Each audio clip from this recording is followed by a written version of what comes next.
Évangile selon Marc, chapitre 7. Premier paragraphe, versets 1 à 16.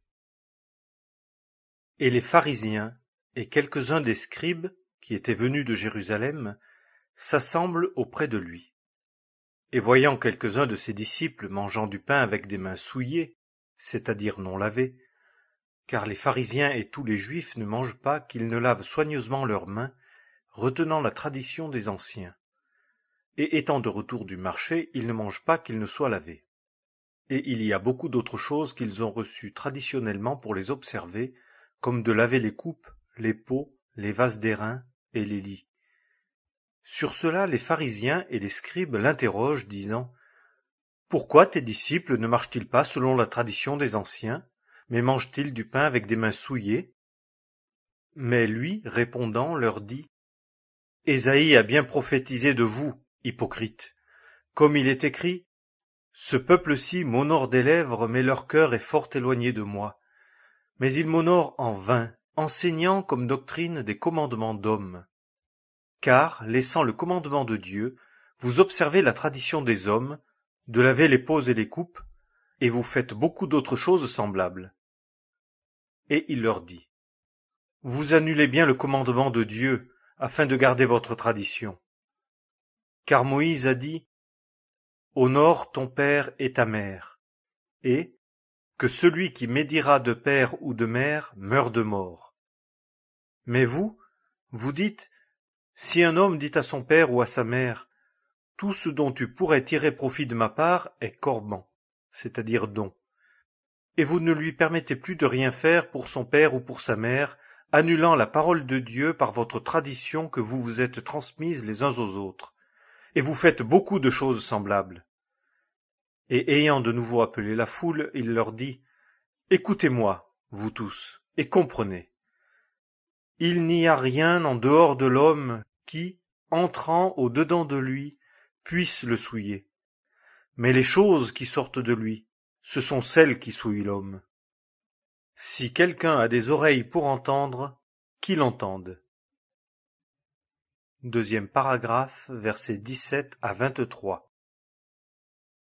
Et quand il fut entré dans la maison, s'étant retiré d'avec la foule, ses disciples l'interrogèrent touchant cette parabole. Et il leur dit, « Vous aussi êtes-vous ainsi sans intelligence?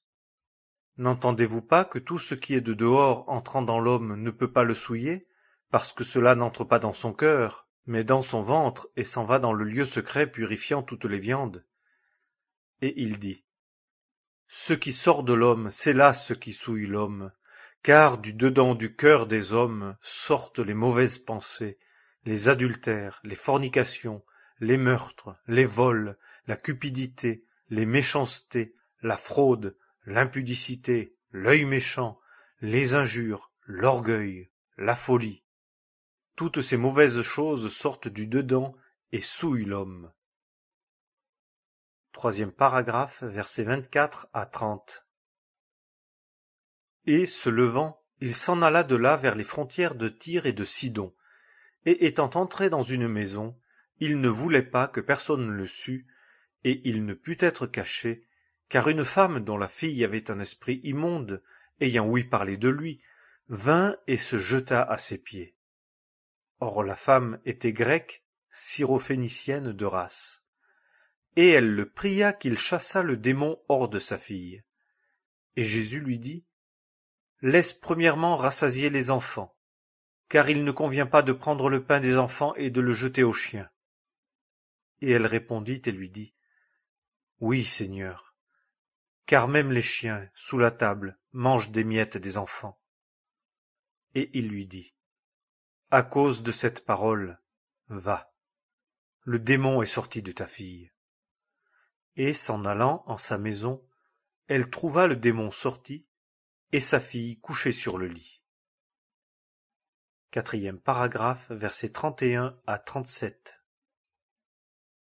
Et étant de nouveau parti des confins de Tyr et de Sidon, il vint vers la mer de Galilée, à travers le pays de Décapolis.